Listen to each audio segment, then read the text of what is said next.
നമസ്കാരം. Dubai Duty free മില്ലേനിയർ ലോട്ടറിയുടെ ഭാഗ്യം തേടിയെത്തിയത് മലയാളിയെ. ദോഹയിൽ താമസിക്കുന്ന ജോമി ജോണാണ് $10 ലക്ഷം സമ്മാനമായി നേടിയത്. ഇന്ത്യൻ രൂപയിൽ ഏകദേശം 8.3 കോടി രൂപ വരും ഇത്. ഡിസംബർ 5-ന് ഓൺലൈനായി വാങ്ങിയ 4002 എന്ന ടിക്കറ്റിനാണ് 32-കാരനായ ജോമി ജോണിനെ ഈ ഭാഗ്യം തേടിയെത്തിയത്.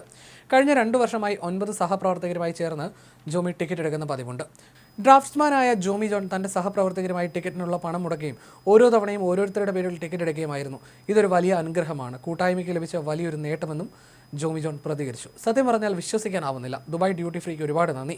ഞങ്ങളുടെ ഈ കൊച്ചു സംഘത്തിന് ലഭിച്ച വലിയൊരു അനുഗ്രഹമാണിതെന്നും അദ്ദേഹം പ്രതികരിച്ചു.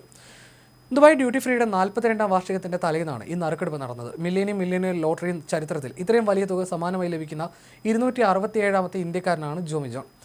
ടിക്കറ്റ് വാങ്ങുന്നവരിൽ എന്നും മുന്നിൽ നിൽക്കുന്ന ഇന്ത്യക്കാർക്ക് തന്നെയാണ് സമ്മാന ലബ്ധിയിൽ മുൻതൂക്കം. Dubai Duty Free managing director Ramesh ചിദംബിയുടെ നേതൃത്വത്തിലുള്ള ഉന്നത ഉദ്യോഗസ്ഥ സംഘമാണ് നറുക്കെടുപ്പ് നിയന്ത്രിച്ചത്. ജോമി ജോണിനെ കുറിച്ചുള്ള കൂടുതൽ വിവരങ്ങൾ അധികൃതർ പങ്കുവച്ചിട്ടില്ല.